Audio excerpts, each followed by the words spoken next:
The Philippines does what we do, again, to defend our territory, to the continuation of the exercise of our sovereign rights and the recognition of our sovereignty.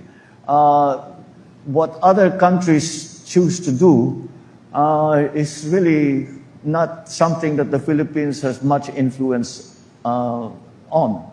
So, again, what the United States, or for that matter, any other country chooses to do is really an internal matter for them and how they choose to handle their own foreign policy.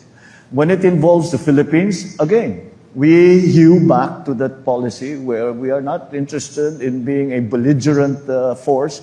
We are simply interested in the defense of the Republic, the continued exercise of our sovereign rights, and the recognition of our territorial imperatives.